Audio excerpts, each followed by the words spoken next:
E agora sí, comezamos esta segunda mesa das Xornadas Malas Linguas, Revitalización Lingüística e Linguas Ameazadas. Vou vos presentar brevemente a Mónica, que abrirá a sesión.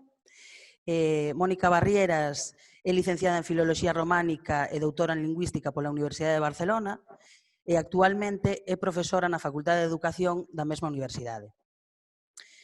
Tamén foi docente na Universidade Oberta de Cataluña e técnica de investigación na Universidade de Barcelona e na Universidade de Girona. É membro do Grupo de Estudos de Linguas Ameazadas e a súa liña principal de investigación ten que ver coa diversidade lingüística e o multilingüismo e seguro que hoxe pois, nos ampliará e nos abrirá moito foco en torno a esta cuestión. Así que, grazas Mónica, benvida e o foro é todo teu. Buenas tardes a todo el mundo. Muchas gracias por permitirme participar aquí, ¿no?, en esta iniciativa interesante. Lógicamente me gustaría mucho más poder estar ahí, ¿no?, con todos vosotros, pero bueno, gracias a la técnica al menos podemos más o menos, ¿no?, tener este contacto y continuar haciendo cosas interesantes. Entonces voy a intentar compartir mi pantalla para que así al menos pues vamos a tener también un poco de información, de datos y de cosas que voy a poder comentar. ¿Todo el mundo puede ver la primera pantalla? Perfecto. Pues nada, vamos a ello ya. Bueno, para empezar, ¿no?, sobre el tema de la revitalización lingüística. Yo lo que querría hacer primero es poner un poco cuál es el marco general en el que nos movemos, ¿no? ¿Cómo está la diversidad lingüística en el planeta? Lo que tenemos que tener presente justamente es que está pues, en una situación muy grave de amenaza muy grave. Y por eso hablamos justamente de emergencia lingüística. Hacemos una analogía, ya desde hace unos años se utiliza esta fórmula, esta etiqueta, en analogía con la emergencia climática. Un poco para dar la idea de que estamos en el mismo tipo, ¿no?, de emergencia o en la misma situación justamente de gravedad y que hay que hacer cosas. Es decir, que de alguna manera tenemos que reaccionar porque si no la pérdida será terrible. Entonces, para ir un poco rápido, ¿no?, solamente los datos importantes. La primera cosa, el 96% de la población mundial habla solo el 4% de las lenguas. ¿Eso ya qué nos quiere decir? Pues que si hay 5.000, 7.000 lenguas en el mundo, el 96% de la población habla solamente el 4% de esas 5.000 lenguas, ¿sí? Es decir, que son lenguas muy grandes, con muchos millones de hablantes o con muchos hablantes. Pero claro, al revés, ¿no? El 4% de la población habla el 96% de las lenguas, ¿sí? Entonces, eso quiere decir que hay muchísimas lenguas con muy pocos hablantes y muchas de ellas están en una situación de gravedad, de amenaza, pues muy profunda, ¿no? Y para poner las cosas también un poco en contexto, ¿no?, a veces nos ayuda. El catalán, por ejemplo, que tiene unos 9, a veces se habla de 10 millones de hablantes, ocupa el número 88, ¿no?, si ordenamos las lenguas por número de hablantes. 5.000, 7.000 lenguas. Y el galego ocupa el 146. Entonces, claro, si pensamos, ¿no?, ¿cuántas lenguas vienen después, ¿no?, hasta 5.000, 6.000, las que sean? Son lenguas mucho más pequeñas. Es decir, al final, nuestras lenguas son lenguas medianas, no son lenguas pequeñas, ¿no?, el catalán, el gallego, porque justamente hay muchísimas lenguas con muy pocos hablantes. Y para continuar, ¿no?, con esta idea, entre el 50 y el 95 y el 90% de las lenguas del mundo podrían extinguirse en las próximas décadas. De hecho, justamente las lenguas van muriendo y vamos certificando, ¿no?, la muerte de lenguas en un promedio que es aproximadamente, ¿no?, cada 2 semanas. Entonces, un poco, esta es la primera cosa, ¿no? Es decir, cuando hablamos de revitalización lingüística, creo que en este momento no podemos olvidar que nos tenemos que incluir en un marco de amenaza y que de alguna manera tenemos que coordinarnos. Es decir, como con el clima necesitamos soluciones generales, ¿no? No sirve solo de alguna manera salvar una lengua, sino que tenemos que buscar opciones para intentar salvarlas todas. Después, una cosa que me parece importante también tener presente, ¿no?, es que cuando hablamos de lenguas y decimos, ¿no?, justamente que tenemos esta amenaza, después nos encontramos personas que nos dicen, bueno, al final lo importante es la comunicación, ¿no?, al final lo importante es entenderse, pero es que tenemos que tener presente y muy presente que las lenguas son mucho más que comunicación. Son comunicación, pero son muchísimas más cosas, ¿no? Decimos, enlazan generaciones, nos vinculan a un territorio donde las cosas tienen nombres que les hemos dado en nuestra lengua, ¿no? Y los animales y los seres vivos, todo, los ríos, las montañas.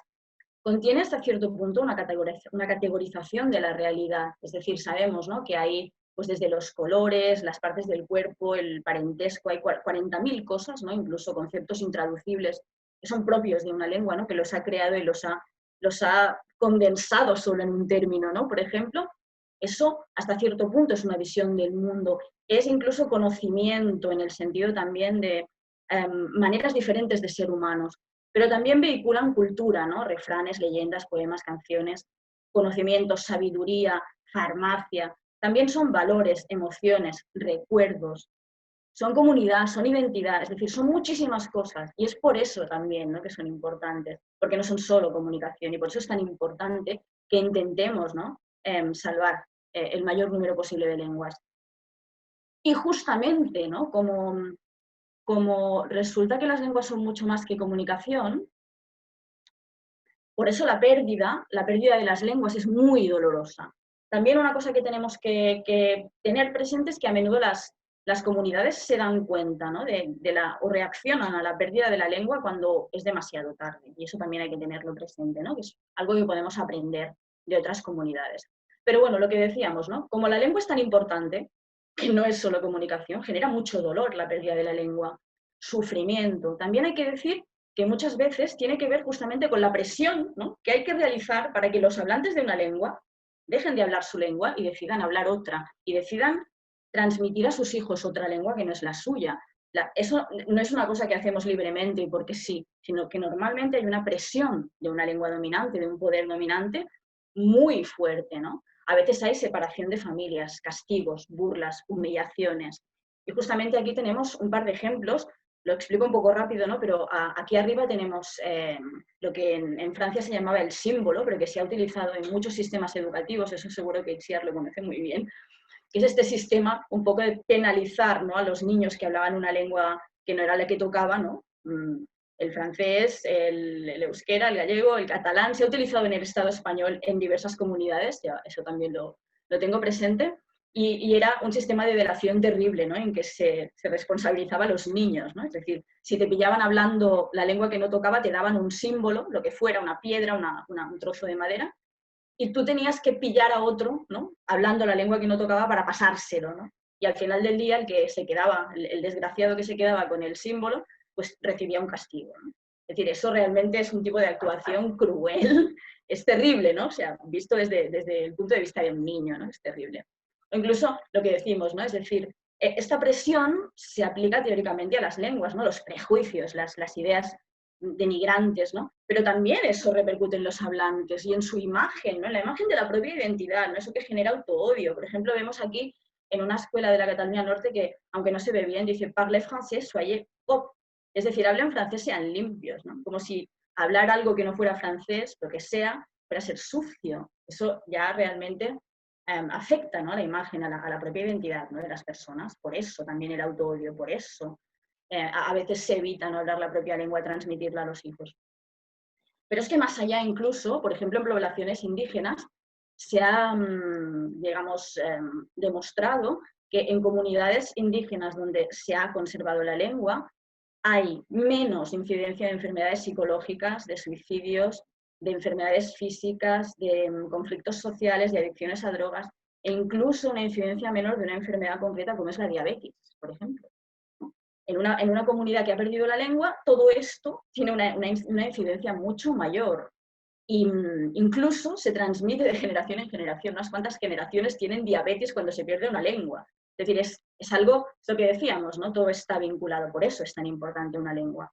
Y desde este punto de vista también, ¿no?, hay una afirmación que me gusta mucho, que es de un activista mohawk de Canadá, que además es neofalante, o sea, que ha aprendido la lengua de mayor, pero que dice esto, ¿no? Se dice que la gente revitaliza una lengua, ¿no? Ese es el punto de vista, vamos a revitalizar, tal, pero que en realidad es la lengua la que revitaliza un pueblo, ¿no? Es decir, en este sentido que comentábamos, por ejemplo, ¿no?, de los problemas individuales y colectivos, ¿no?, de enfermedades, de adicciones, de violencia, pero también para cualquier comunidad sirve, ¿no? Y es también un poco esta idea de que nos podemos inspirar en cosas que dicen a veces o que ven o que de alguna manera practican, ¿no?, en otros lugares del mundo. Por ejemplo, este activista dice, si tu objetivo es revitalizar una lengua, debes preguntarte qué es una lengua revitalizada. Y eso continúa siendo lo mismo, no hay dos requisitos, transmisión intergeneracional y personas que, que la hablen en la comunidad. O sea, uso y transmisión, eso continúa siendo lo mismo y es lo que todos buscamos, ¿no? Lo que pasa es que justamente, ¿no? Este activista dice, cada lengua tiene un nivel de vitalidad, ideologías diferentes sobre la importancia de la lengua, recursos diferentes y un contexto sociocultural específico, ¿no? Es decir, que tampoco podemos coger lo que se hace en una comunidad y pretender trasladarlo directamente, porque no son iguales las comunidades. Y algo que funciona en un contexto puede no funcionar, ¿no? Para otra lengua, eso tenemos que tenerlo presente. Pero igualmente está bien mirar lo que hacen otros y de algún modo también pues, inspirarnos y adaptar, ¿no? lo que podamos, ¿no?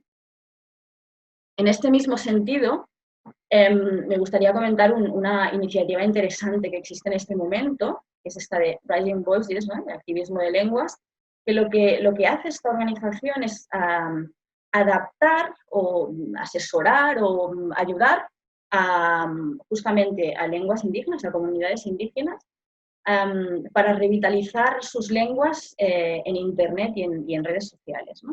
Es decir, libros digitales para aprendizaje, por ejemplo, de la lengua, aplicaciones también relacionadas con la lengua, pero también memes, ¿no? Presencia en las redes sociales. Y eso, de alguna manera, también, eso que esta organización practica con comunidades indígenas que a menudo no tienen los recursos, ¿no? Para poder hacerlo, pero yo creo que también nos está recordando, o de algún modo, ¿no? Para mí es muy claro, que tenemos que cuidar este ámbito también desde nuestras lenguas, ¿no? Y que además es un ámbito que toca mucho lo que serían los hablantes jóvenes, ¿no? Y que en ese sentido, por ejemplo, en Cataluña existe ahora también una cierta presión en este sentido porque hay también la conciencia tal vez de que no se ha hecho todo lo que se tenía que hacer en este sentido, ¿no? Y justamente, claro, es un ámbito que hay que cuidar mucho porque de alguna manera aquí ni el mercado ni el algoritmo famoso nos es muy, muy favorable, ¿no? Entonces hay que intentar, ¿no? Crear iniciativas para poder tener presencia en estos ámbitos. Pero voy avanzando y ahora llego ya al galego, ¿vale? Y lo que me gustaría hacer primero es, bueno, solamente centrarme o poner atención a algunos aspectos positivos. Ya sé que no todos lo son, ya sé que hay aspectos que no son positivos, como también en mi lengua, pero vamos a centrarnos en algunos porque de alguna manera también nos van a dar la idea de cosas que podemos hacer con estos elementos positivos, ¿vale? Por un lado tenemos una comprensión elevadísima, ¿no? Es decir, a nivel de comprensión no hay problema, ¿no? Después también tenemos un fenómeno que es muy interesante, ¿no? Que es el de los neofalantes, que además es casi un préstamo que utilizamos desde otras lenguas, no este del neofalantes. Pero es eso, hay neofalantes, ¿no? De galego. Y después, en realidad, la capacidad de hablar también es muy elevada, ¿no? Si sumamos aquí, por ejemplo, ¿no? En el total, las personas que saben falar moito o bastante y sumamos, tenemos un 88,05%. Pero yo creo que todo esto nos permite hacer cosas, ¿vale? Y justamente lo que yo voy a proponer de algún modo es también una propuesta que desde mi grupo, y en concreto desde la figura, ¿no? importante de mi grupo, más importante, que es Carme Junyent, pues se está difundiendo un poco también basándonos en una situación que es parecida en catalán, ¿no? Entonces yo también os voy a decir, ¿no? Podemos inspirarnos también aquí en una cosa que estamos haciendo nosotros y que estamos proponiendo, ¿no? Este es el libro que ha publicado últimamente Carme Junyent y se llama, ¿no? Se titula El futur del català depèn de tu. Y de alguna manera también aquí hay, por así decir, una reflexión, ¿no? Detrás. Y es que muchas veces lo que son las administraciones públicas, ¿no? Puede ser que no las tengamos a favor, ¿no? Ese es un problema importante. Pero incluso si las tenemos a favor, muchas veces va todo muy lento, las cosas que se hacen a veces tampoco son exactamente las que se deberían hacer o las más idóneas. Y otras veces también pasa, no sé si vosotros desde allí tenéis la misma sensación, pero a veces cuando las administraciones se ponen a hacer algo, ¿no? Por ejemplo, en Cataluña, cuando teníamos ya, ¿no? La Dirección General de Política Lingüística, por ejemplo, y ya, bueno, la sensación es que ya lo harán ellos, ¿no? O sea, que ya no hay nada que hacer y que nos desmovilizamos los hablantes, ¿no? Entonces es como un poco decir, no. lo más importante en realidad no son las administraciones, somos los hablantes. De alguna manera no es culpabilizar a nadie de la situación de la lengua, es todo lo contrario, ¿no? Depende de ti, porque al final depende de ti, y de mí, y de todos, y de cada uno de nosotros, y de cómo actuamos lingüísticamente cada día, ¿no? Entonces la idea un poco, que es yo la traslado, ¿no? Os la traslado, a ver si os interesa, o si os gusta, pero es esto, el galego, ¿no? O galego depende de ti. Entonces, ¿de qué se trata? Pues de hablar galego, pero siempre es no cambiar de lengua. No sé si aquí también conocéis el concepto de norma de convergencia, en Cataluña lo utilizamos mucho, ¿no? Es la norma de convergencia pues a la lengua, ¿no? Dominante, es que la lengua dominante es la lengua por defecto, y entonces rápidamente, si nos encontramos a alguien que habla en castellano, cambiamos al castellano. Si nos encontramos a alguien que no sabemos qué lengua habla, igual también hablamos en castellano. Si nos encontramos a alguien que parece que no es de aquí, hablamos en castellano. Y si estamos hablando todos en galego y aparece alguien y habla en castellano, acabamos todos hablando en castellano. No sé si reconocéis esa realidad, después si acaso comentamos. Eso es lo que pasa también en Cataluña, ¿no? Entonces, es decir, pues no. Se trata de hablar siempre, por defecto, galego. Después ya veremos si hay que cambiar de lengua en algún sentido, ¿no? Pero hablemos galego. No practiquemos la norma de convergencia. Además, así encontraremos gente que a lo mejor pues no lo habla habitualmente, pero que igual se lanza. Podemos tener conversaciones también bilingües, no pasa nada. Bueno, es algo que en cualquier caso pone la lengua mucho más a la vista, está ahí, y a partir de aquí vamos viendo qué pasa. Entonces, claro, hacer eso, cambiar, por ejemplo, lo de la norma de convergencia, que muchas veces es eso de que, ¿por qué lo haces? Por educación, por si acaso, por bueno, porque no sé, porque igual no sabe, ¿no? Claro, eso crea una cierta violencia, ¿no? Pues nada, esto es también un poco como un libro de autoayuda, ¿eh? Son 2 meses de comportamiento consciente, es decir, uno necesita 2 meses de salir a la calle y decir, voy a hablar en galego todo el día, ¿no? Ahora voy a una tienda y voy a hablar en galego. Pero cuando pasa poco tiempo, realmente, ya es un automatismo y en realidad no pasa nada. Por así decir, ¿no? Yo esto hace muchos años que lo practico y al principio también recuerdo la sensación de violencia, ¿no? Que yo tenía cuando me dirigía a cualquier persona que no conocía, por ejemplo, en catalán, ¿no? Y al final te das cuenta de que no pasa nada, de que no pasa nada. Conflictos he tenido poquísimos en toda mi vida y al final, pues realmente es algo que, bueno, hay gente que hace. Y ahora, además, ¿no? Tenemos, por ejemplo, en Twitter hay un montón de gente que dice que ha tomado el reto, ¿no? Y que lo está intentando. Entonces, bueno, no sé si, por ejemplo, sería una idea que alguien adaptara el libro o si en cualquier caso, pues no sé, es algo que yo propongo así. Porque de algún modo también es esta idea de que al final, pues, somos nosotros, ¿no? Es el uso, decíamos, y la transmisión. Es decir, al final va a depender de si lo utilizamos y de si lo transmitimos. Pues esos son los hablantes, ¿no? Son los hablantes. O sea que decidamos que es cosa nuestra, no lo dejemos en manos de nadie más, ¿no? Después también quería comentar algo interesante, ¿no? Hace unos meses me encontré en Twitter, me encontré una entrevista a una chica rusa que vive aquí en Santiago de Compostela. Y es muy interesante porque decía, ¿no? Que hablar gallego es un superpoder. Y justamente, ¿no? Explica, bueno, que para ligar es fenomenal, ¿no? Por ejemplo, y que también, pues, a veces la tratan mejor en tiendas, ¿no? Y eso es algo que también hemos observado en Cataluña, ¿no? Pero fíjense, fijaos, ¿no? Aunque yo lo intentaba hablar gallego, ¿no? Algunos profesores me hablaban siempre en castellano. Y a mí me dolía un poco eso, porque aunque no lo sé, pues no tendría por qué conocer ese otro idioma, ¿no? Y un poco aquí lo que podríamos aplicar es justamente, ¿no? Ese lema que es piensa globalmente y actúa localmente. ¿Y eso qué quiere decir? Pues que a nosotros nos toca, ¿no? Salvar, militar por intentar, ¿no? Digamos, asegurar que la lengua donde vivimos, ¿no? La lengua autóctona, nuestra lengua, sea la lengua que salvamos para la humanidad, ¿no? De alguna manera, si eso es nuestra responsabilidad, esa lengua. Pero además, claro, todo esto tiene unas repercusiones, ¿no? Porque justamente hablamos también de igualdad, ¿no? Derechos lingüísticos, pero también acceso a todas las opciones, ¿no? A partir, por ejemplo, de que en una comunidad todo el mundo sepa las dos lenguas. Pero eso también genera cohesión social, ¿no?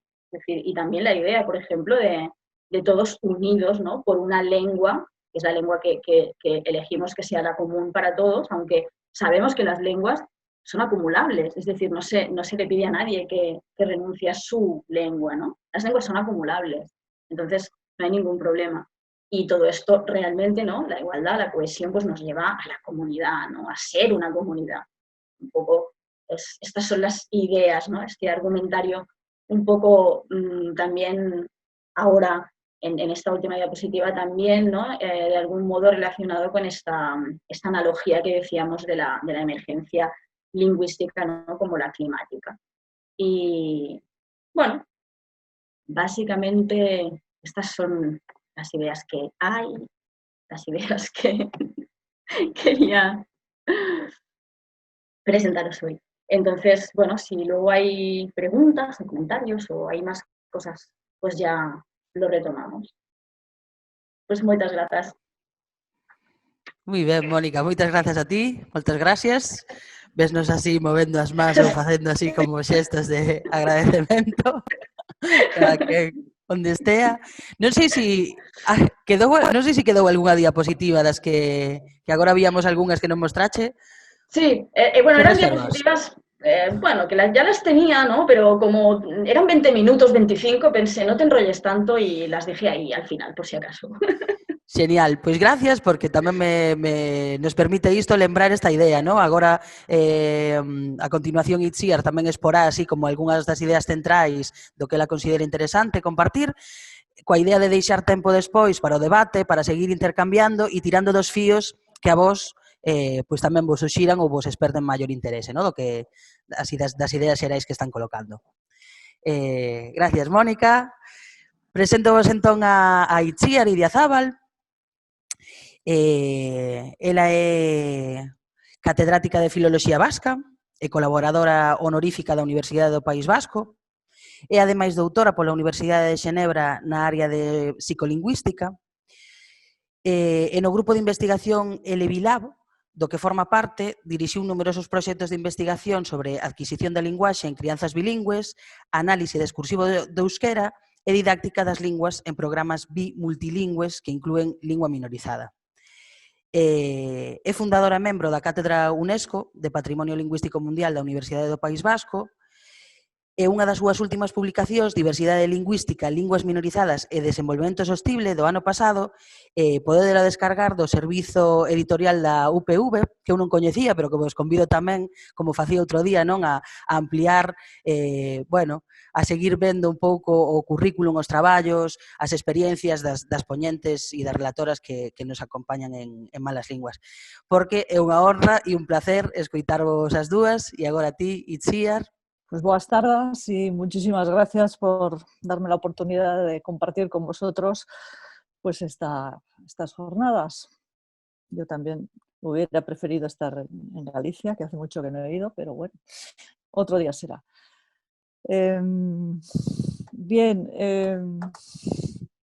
Voy a poner la pantalla, el PowerPoint, para que vayamos siguiendo de manera más ordenada. A ver.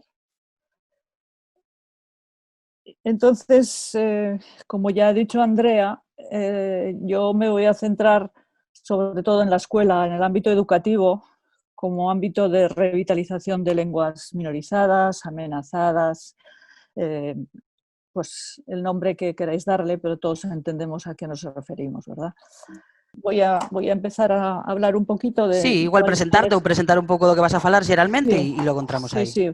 Bien, pues como decía, me voy a referir a la escuela y al ámbito educativo. Todo eso es lo que ha funcionado y todavía sigue funcionando en la mayor parte del mundo, ¿verdad?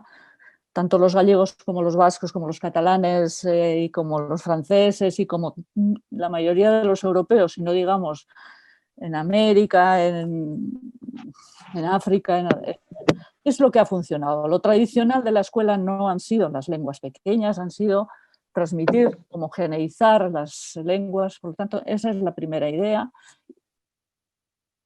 La segunda, el segundo periodo, digamos, o la segunda manera de intervenir de la escuela con las lenguas minorizadas Bueno, entonces, lo primero será un poco la política tradicional. Lo segundo, hablaré cuando las lenguas maternas, llamadas maternas o minorizadas, empiezan a ser tenidas en cuenta en la escuela, es decir, a mediados del siglo pasado, cuando la UNESCO en 1953 decide y aconseja, ¿no?, a las lenguas minorizadas tienen que ser objeto de enseñanza.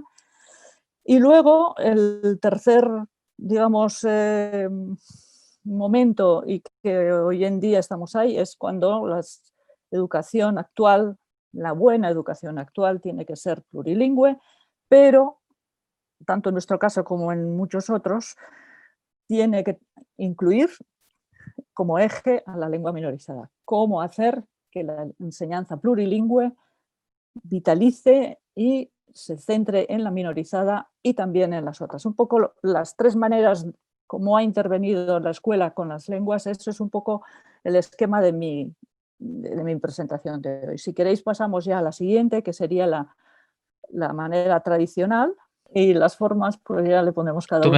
Tú me vas diciendo y yo voy pasando. Venga, pues la siguiente.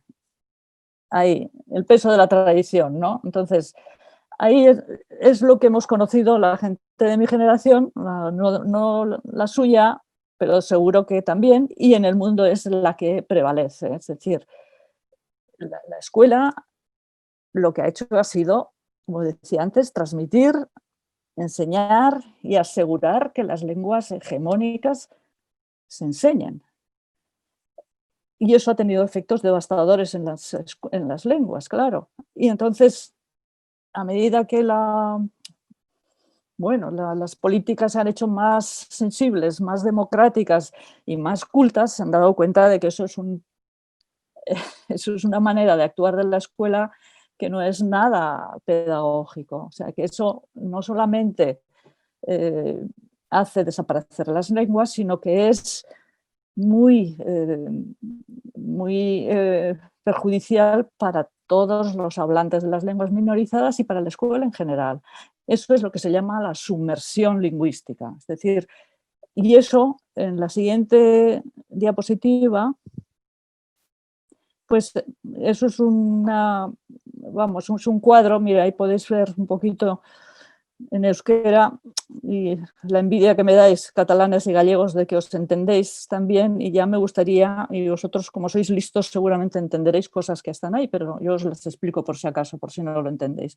Pero resulta un poquitito más complicado. Es decir, esto es la situación de las lenguas en la escuela, hasta qué punto las lenguas tienen presencia en la escuela. Y hablo de lenguas porque esto se refiere a un estudio que hicimos hace ya bastante, que lo publicamos en el 2005, que era sobre la situación de las lenguas, promovido por la UNESCO, y aquí aparece, esta representa 550 lenguas del mundo, tanto grandes como pequeñas, y un cuestionario en el que se preguntaba qué presencia tiene tu lengua, vuestra lengua en la escuela. Pues hay un 33%, es el bloque más grande, que dice ninguna presencia en la escuela. Hay un 33%. Estas son sobre 550 lenguas, es como un 10% de las 5.000 o 6.000 del mundo. Es decir, hay un 33% que ni siquiera aparecen, ni se hablan, ni se oyen en las escuelas a donde esos niños de esas lenguas asisten. Hay un 1% que no contesta, hay un 7% que dicen, hombre, si algún maestro sabe, algo se le habla en su lengua al niño cuando bien llega a la escuela, pero es una cosa absolutamente pues, circunstancial, ¿no? Hay un 8% que dice, bueno, en nuestras escuelas hay una asignatura, hay una materia que se llama de la lengua X, y vosotros conocéis lo que es eso, es decir, hay un momento a la semana o dos en donde se hace algo de esa lengua, es una asignatura, pero vaya, sabemos lo que significa eso y el valor que eso tiene para revitalizar una lengua. Hay un 26% de esas 155 o 550 lenguas en donde se dice sí, en preescolar y en el primer año de primaria sí que se hablan esas lenguas, es decir, transitoriamente y hasta que aprenden la otra lengua se usa la lengua propia de los niños que tienen una lengua diferente a la oficial. El 13% sería que, bueno, en parte de la primaria y en parte de la secundaria, pues sí, y en algunas escuelas se utiliza,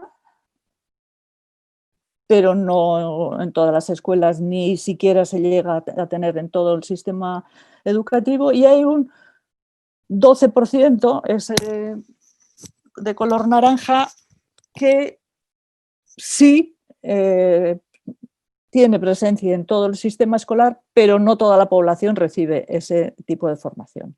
Digamos, pues tanto, no sé, en Cataluña quizá no, porque todo el mundo recibe enseñanza en catalán, pero en Euskadi pues la mayoría sí, pero hay todavía una proporción de gente que no recibe euskera en su sistema educativo, y en Galicia pues no conozco exactamente cómo es la distribución, pero bueno, ya entendéis, esto es lo que hay, es decir, que el sistema tradicional de la escuela al servicio de las lenguas dominantes es lo prevalente, es decir, la sumersión es lo que prevalece. Seguimos. Ya lo conocemos bien, vamos a ver un poquito el avance que supuso cuando a mediados del siglo pasado pues ya hubo grupos de personas, comunidades lingüísticas europeas sobre todo, que bueno, pues, influyeron un poco en la UNESCO para que diera valor a la lengua familiar o lengua materna como lengua escolar. Y eso se convirtió, de hecho, en una especie de principio psicológico, y se abordaron o se pensó que era fundamentalmente psicológico la necesidad que tenían los niños de que la escuela fuera en la lengua propia o materna, y se utilizaba esos términos, ¿verdad? Materno en el sentido de como biológico, como recordaba antes de ayer Paula un poco, ¿no? Entonces,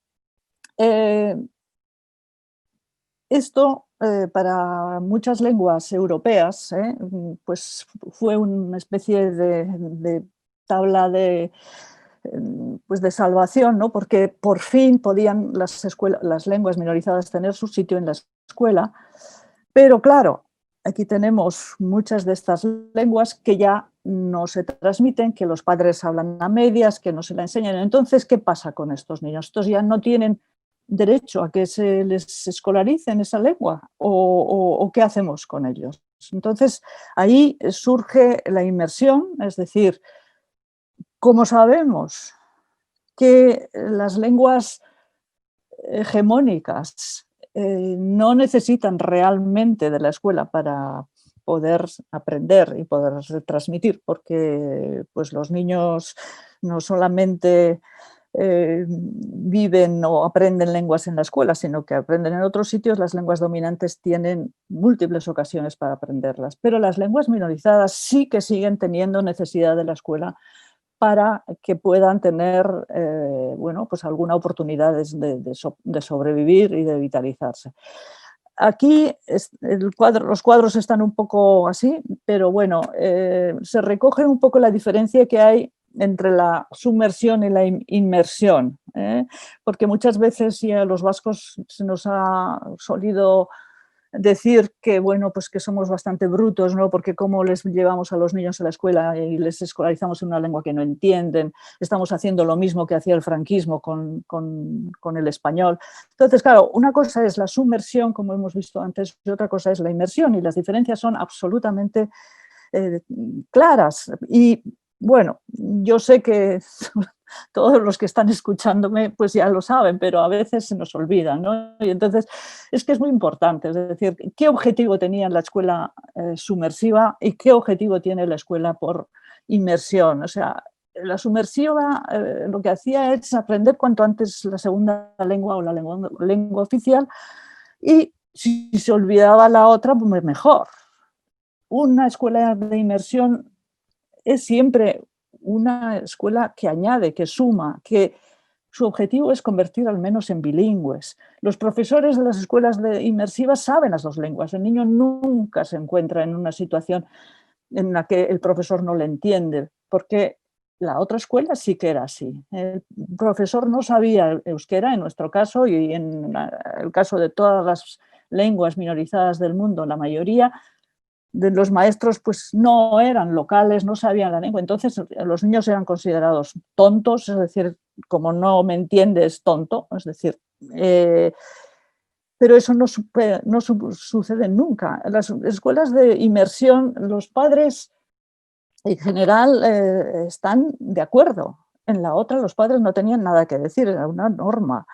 La lengua primera nunca es una lengua que se desprecie, que se infravalore, que se pretenda sustituir. Sin embargo, en la sumersión sí. Cuando se hacen evaluaciones en una lengua de inmersión, pues se valora todos y cada uno de los aprendizajes que se están realizando en la lengua segunda, aunque, y esto pues en el País Vasco pues era bastante normal, y en mi generación y en los años cuando empezamos con la inmersión, pues los padres estaban tan contentos de que sus hijos pudieran aprender, y aunque ellos no supieran, decían, no sabes qué bonitamente habla euskera mi niño. Yo no sabía, pero ellos... O sea, es decir, se valora todos y cada uno de los aprendizajes, mientras que en una escuela de sumersión se sigue diciendo todavía no entiende nada, estos niños no aprenden la lengua segunda. Es muy diferente la actitud pedagógica y didáctica que plantea una y otra manera de introducir la lengua segunda, ¿verdad? La inmersión siempre es un aspecto novedoso, experimental, en donde el profesor tiene que estar haciendo continuamente esfuerzos para ver si realmente el discurso que él imparte en una lengua que no es la primera se entiende o no se entiende, mientras que en una escuela en donde está enseñando en la lengua habitual, el profesor no se plantea que no le puedan entender y sigue con su discurso sin pensarlo. Estos son factores pedagógicos que dan mayor calidad educativa a un sistema con respecto al otro, ¿verdad? Entonces, bueno, pues estas cosas que están ahí resumidas y que yo las he repetido de manera un poco rápida, sin embargo, son muy, muy importantes, ¿no? Vamos a seguir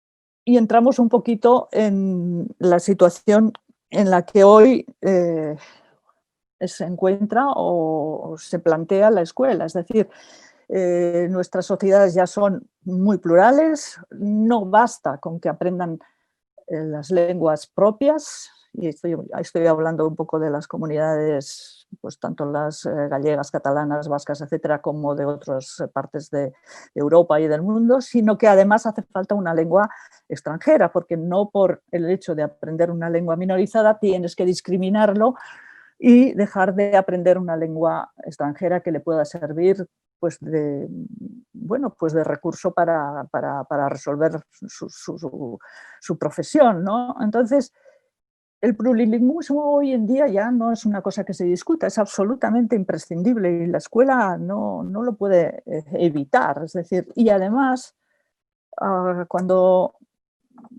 se trata de revitalizar una lengua, la escuela tiene que ofrecer alternativas. Quiero decir que no basta con decir a los niños y niñas que hablan una lengua minorizada, tu lengua es perfecta, es preciosa, háblala, sigue hablando. No.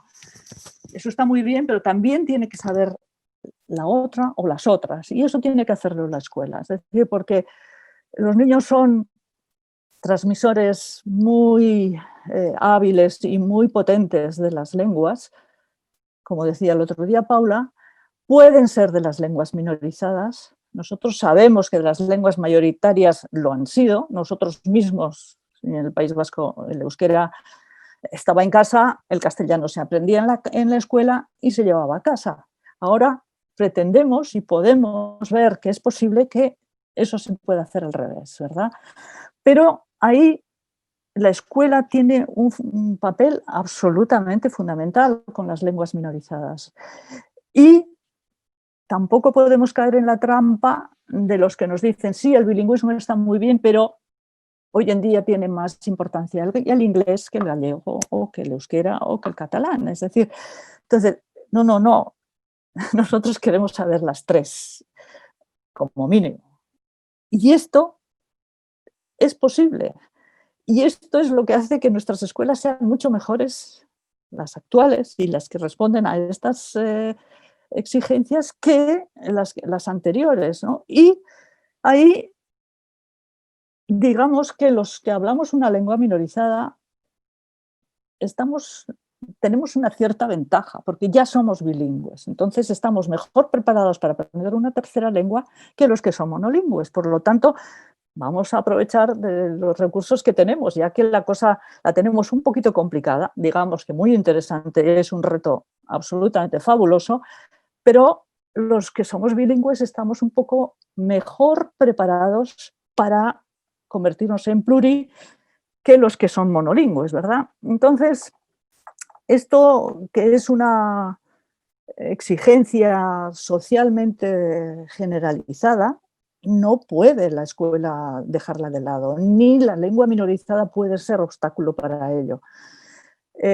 Si pasamos a la siguiente diapositiva, bueno, quizá la paso. Es un poco la situación del plurilingüismo en Europa y ya lo ven. Cuanto el azul más oscuro, más plurilingües, y cuanto menos azul, menos plurilingües. Y aquí no entran las lenguas propias, es decir, en el Estado español ni Cataluña, ni Galicia, ni el País Vasco aparece como bilingüe porque se cuenta qué estados o qué proporción de la población habla más, al menos 2 lenguas además de las propias. Entonces ya vemos en dónde se habla eso y en dónde no. Pero es decir, esto es una exigencia que ya no podemos dejar de lado. Seguimos.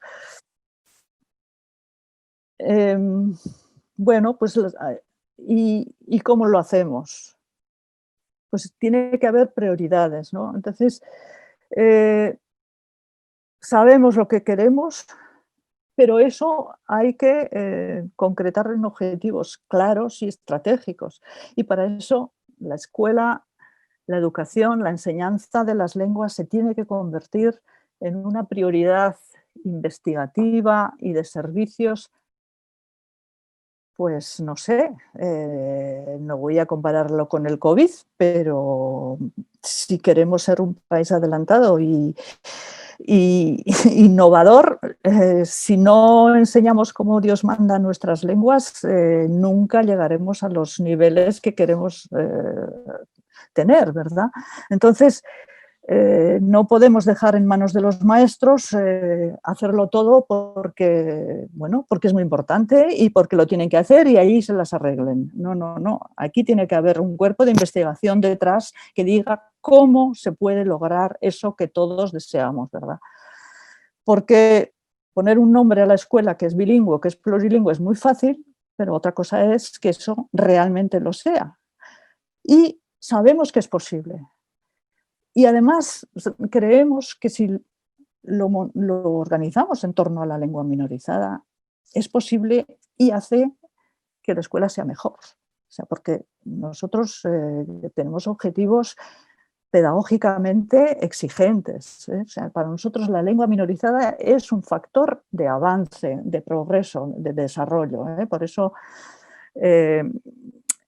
en la otra diapositiva he metido un montón de citas que no me va a dar tiempo, pero vamos a seguir con la siguiente y vamos a hacer un poquito un repaso de los avances que ya se han hecho en torno a la enseñanza plurilingüe y que la escuela ya está utilizando. Es decir, para que no solamente los maestros, sino la sociedad en general sepa qué puede pedir a la escuela y cómo hay que hacer las cosas en la escuela.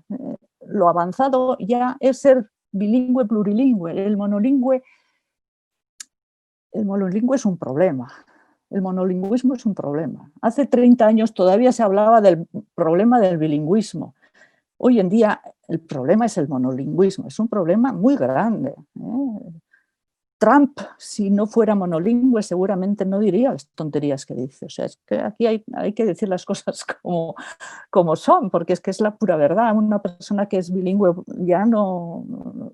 En fin, bueno, eso ya me entendéis. La inmersión, ya hemos visto que funciona para las lenguas segundas minorizadas, pero también funciona para las terceras. La idea que a mediados del siglo pasado se decía que la primera lengua tenía que ser la lengua escolar. Eso es cierto solo en el caso de las lenguas minorizadas. Las otras lenguas no tienen tanta necesidad. Un niño que vive en Santiago de Compostela, que sabe perfectamente el castellano, va a la escuela y le hablan en gallego, nunca pensará que su lengua no vale, de que él está, pues eso no pasa. Es decir, y el que, sin embargo, uno que va con solamente, ya en nuestras sociedades, solamente con euskera, pues ya van pocos, pero de niños pequeñitos sí que van todavía, ahí sí que necesita que la escuela hable esa lengua, pero el castellano pues lo tienen en tantos sitios que la escuela puede dedicarse a otras cosas más interesantes, porque seguramente además harán cosas que no son muy interesantes, porque bueno, pues ya las tienen aprendidas generalmente, ¿verdad? Sabemos que se pueden trabajar y aprender varias lenguas a la vez. Hoy no hablamos de interferencia ni de mezcla de lenguas. Es cierto que la escuela tiene que hacer las cosas bien, no de cualquier manera. Es decir, hay que saber cuándo se habla una lengua y cuándo se habla la otra, pero se pueden integrar varias lenguas y hacer una docencia organizada en donde cada una de las lenguas tenga su sitio y vaya progresando. Hay algunas que necesitan menos apoyo de la escuela, como es el español en nuestro caso, otras que necesitan más. Hay fechas o periodos en los que se puede introducir antes o después. Yo en concreto pienso que, por ejemplo, la inmersión en inglés a los 4 años, que en nuestra sociedad está bastante generalizado, no tiene mucho sentido, porque al fin y al cabo a los 4 años pues están aprendiendo euskera con lo mejor que pueden, y sin embargo, una vez que empiezan a leer y a tener acceso a internet, etcétera, los niños empiezan a coger palabras del inglés. Entonces, lo que hagas a partir, digamos, de los 8 o 10 años es mucho más efectivo que lo que puedas hacer a los 4 años. Y puedes aprovechar esos primeros años para la lengua que está en inferioridad de condiciones, que es el euskera. Entonces, todas esas cosas hay que pensarlas muy bien y tener argumentos para, bueno, pues afrontar lo que es lo que es estar de moda y lo que es didáctica de las lenguas y procesos de aprendizaje de segundas y terceras lenguas. Bien, las lenguas no se enseñan para saber cosas a través de esas lenguas, de su gramática, de su literatura. Eso también está bien, pero las lenguas hay que enseñarlas para usarlas. Y es la enseñanza para uso práctico y enseñar fundamentalmente la parte oral para que luego el escrito y el oral pues, se vayan intercambiando. Ahí hay muchos avances en didáctica de la lengua que nos permiten lo que decía antes, o sea, hacer una enseñanza plurilingüe cuyo eje es la lengua minorizada. Seguimos a la última, a la siguiente. Es un poco recoger las ideas que acabo de decir. Es decir, es un reto educativo fundamental. No basta con decir que es muy complicado. Es un reto. Es decir, esto pone en juego todo el conocimiento que tenemos de lingüística, de psicología, de pedagogía, para que sea posible. Y sabemos que es posible. Tenemos que ser ingenieros de la didáctica. Es decir, no se puede decir voy a hacer y luego, pues no me acuerdo, no lo evalúo, sino que si tú dices que vas a hacer, bueno, hay que poner metas, objetivos bien definidos, seguir los resultados, los avances. O sea, es decir, la didáctica de las lenguas tiene que ser una cosa mucho más seria de lo que en general está siendo en el Estado español. En general, no voy a decir que todo el mundo lo haga mal, pero es verdad que cuando tenemos un reto así, nuestras escuelas se convierten en unas escuelas mucho mejores que las escuelas que no tienen más que hacer lo que se ha hecho siempre, ¿verdad? Entonces hay que ser muy riguroso, hay que estar continuamente valorando los avances que se están realizando, porque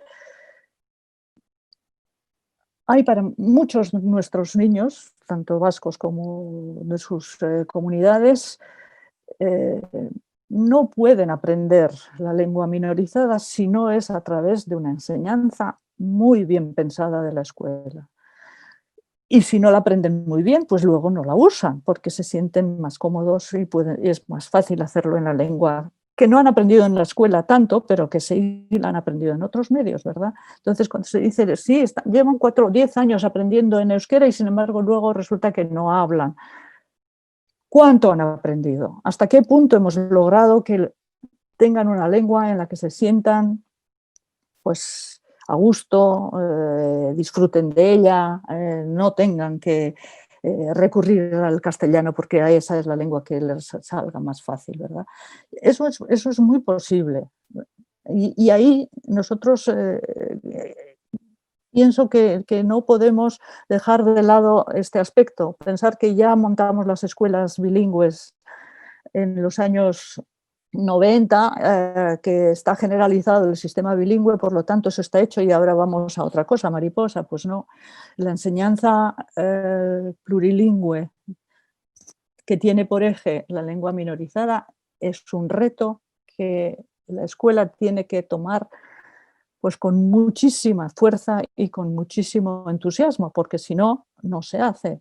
Y eso, claro, no lo puede hacer la escuela sola y por su cuenta. Si no hay una exigencia, una demanda social, si no hay unas medidas y unas normas políticas que lo avancen o que lo defiendan y unos recursos económicos, pues es difícil que la escuela pueda hacerlo, pero es posible. Hay muchas investigaciones, pero hoy aquí no las voy a presentar, en donde se demuestra que cuando se hacen las cosas bien se logran cosas fantásticas realmente en la escuela, ¿verdad? Y esto era un poquito lo que yo quería presentar aquí, porque, claro, a las lenguas minorizadas hay que darles recursos para que se hablen con gusto y con facilidad. Y eso en algunas lenguas pues cuesta más que en otras, porque el entorno no ayuda. Y es la escuela la única que puede resolver esa deficiencia que no da el entorno, ¿verdad?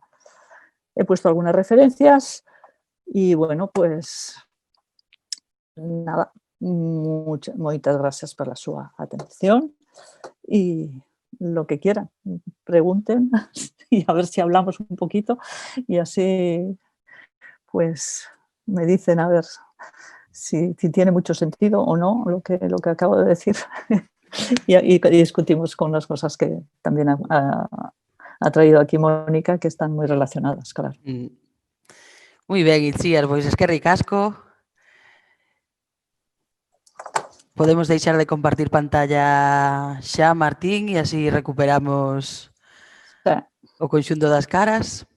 Moi ben, pois sí, de novo, Mónica, Itziar, moitas gracias por compartir tanta sabiduría, tanto traballo, tanta reflexión en torno a este tema e ademais facelo con esta paixón e con esta determinación que nos traedes, ¿no? Que tamén é moi importante. E sí, agora temos ata as 7 da tarde, hoxe temos así un poquinho máis de tempo para poder conversar. Ainda lle estou dando entrada así a algún participante de última hora. E de novo, un pouco explico vos a dinámica.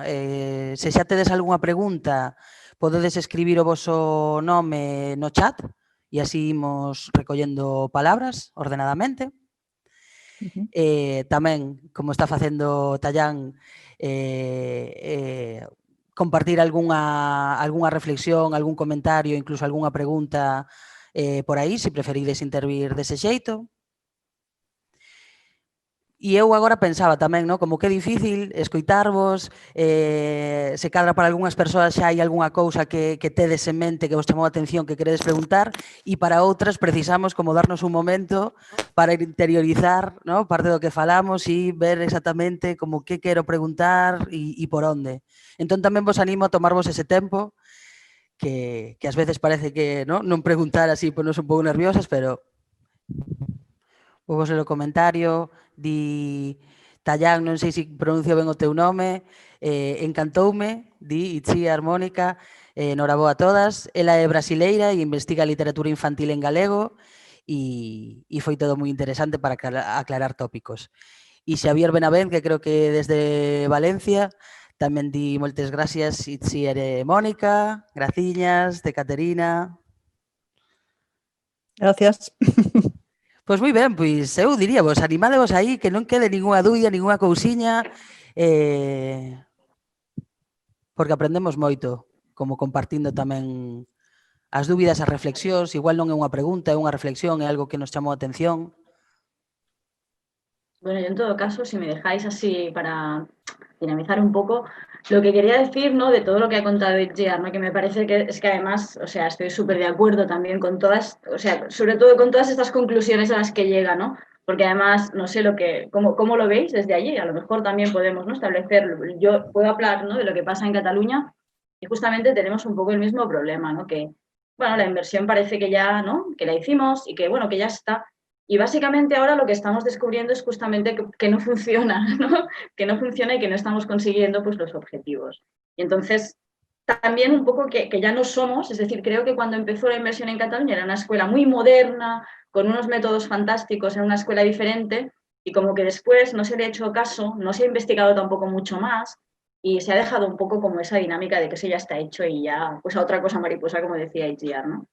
E incluso también lo que quería introducir es algo que sobre todo, bueno, en Cataluña es un fenómeno muy importante, que es también, ¿no? Que de golpe, Itziar ha hablado pues, de la lengua minorizada, ¿no? De la lengua dominante y además también la tercera lengua, pero también nos encontramos ahora con muchas lenguas de los niños, ¿no? La lengua familiar. Y también hay que tener en cuenta esas lenguas, ¿no? Y eso todavía complica más la situación. Y eso en Cataluña, por ejemplo, también con una inmigración muy importante que tenemos, ese ha sido también otro reto, ¿no? que ha tomado la escuela. Entonces es como que los dos retos principales, ¿no? Que ahora mismo son ese, ¿no? Es decir, el catalán, ¿no? Y las lenguas de la inmigración, porque hay muchísimas también, ¿no? Y también cómo tratamos esas lenguas, porque en el fondo también son lenguas minorizadas, también hay submersión en la escuela si no les damos un lugar, ¿no? Y yo creo que también desde la experiencia de la escuela inmersiva, pues también se le puede dar, ¿no? Un tratamiento que es mucho mejor también del que sería en una escuela tradicional, ¿no? Simplemente nada, para, bueno, poner algunas cosas sí, sobre la mesa. Eu igual tiña un comentario, non sei se é bo momento, xa outro día na primeira sesión foi unha que estiven aí lanzando preguntas, se alguén quere interrumpir no momento, pois. Unha das cuestións que traía era sobre o reintegracionismo, sobre todo porque na explicación de Mónica colocou o galego aí nunha posición cento non sei cuánto, non?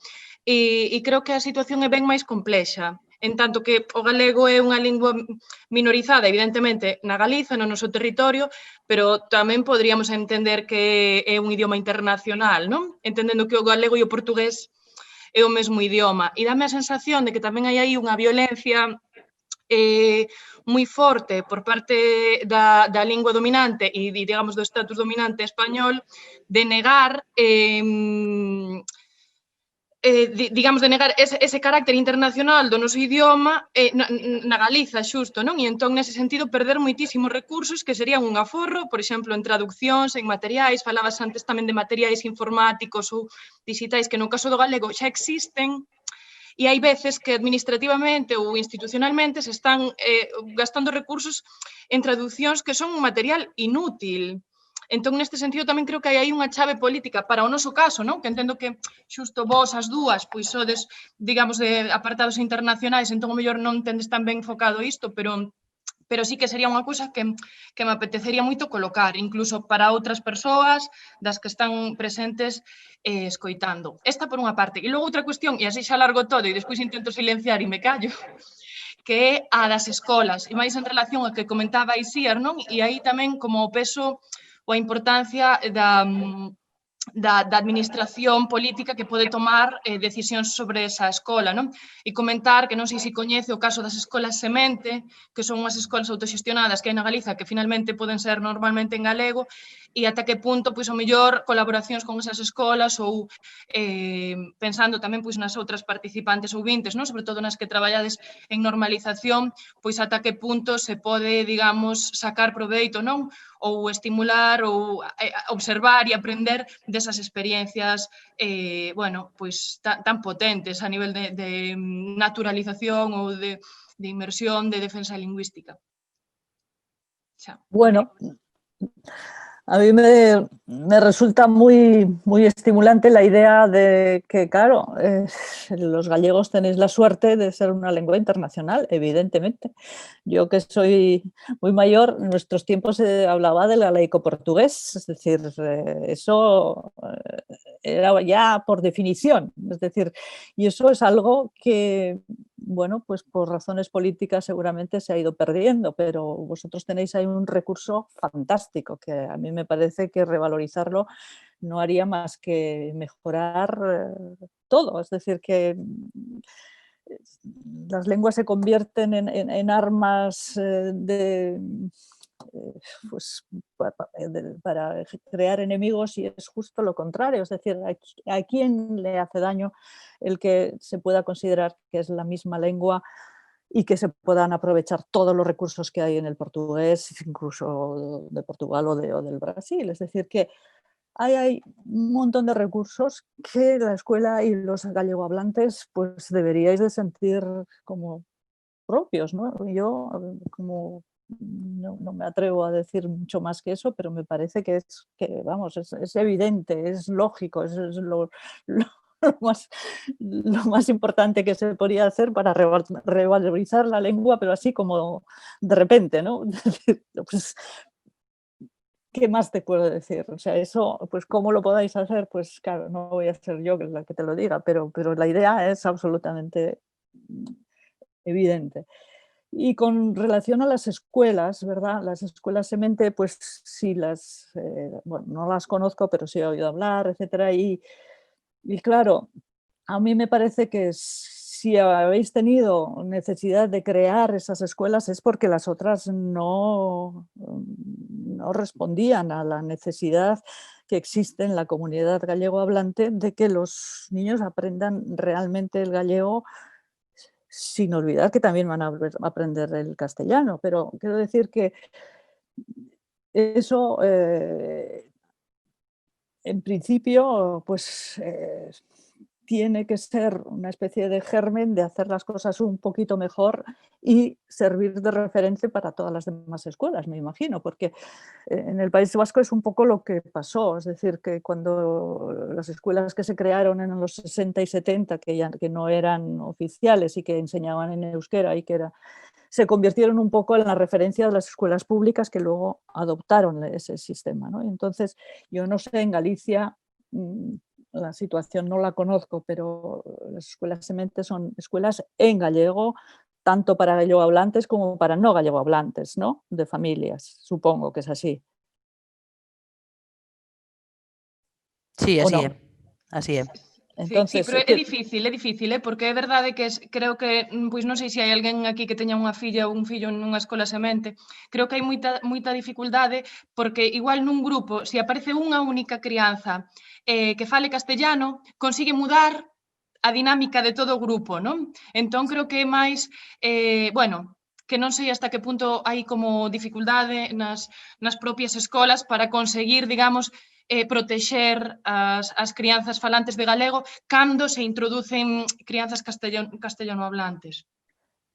Esto es un poco el tema que en el País Vasco se ha solido plantear muchas veces. Es decir, cuando al principio, ya en los años 70, cuando se crearon las ikastolas, en principio era para los niños de habla euskaldun, pero enseguida empezaron a entrar niños que no hablaban el euskera. Pero entonces esos niños se integraban a base de mucha ayuda por parte del profesorado, que estaba muy preocupado, más que preocupado. O sea, su labor consistía en que esos niños se integraran de la manera más, no sé, más fácil y menos costosa en la comunidad vascohablante. La escuela era un entorno en el que se hablaba euskera. Si tú venías de una lengua, de lengua castellana, esa escuela no era un problema para ti. Al principio no hablabas, quizá no entendías, quizá el profesor te tenía que hablar a ti particularmente porque al principio no entendías, pero inmediatamente, y si eso se hace en edades muy tempranas, los niños se ponen a hablar la lengua de la escuela. Y en las ikastolas y en los modelos del País Vasco, la lengua de la escuela es el euskera, independientemente de la lengua materna o familiar. Por lo tanto, yo pensaba que las escuelas semente también eran así, porque en las otras escuelas era una cosa como más, no sé cómo decir, más flu, es decir, que bueno, pues ahora hablo esto, ahora lo otro, depende, ¿no? No. Eso es una norma absolutamente fija. Individualmente se puede hablar otra lengua para que esos niños, pues al principio entiendan y no se sientan relegados, pero poco a poco se integran, y ahí es que si no creas esos entornos en donde se favorezca el uso habitual del euskera, es que los niños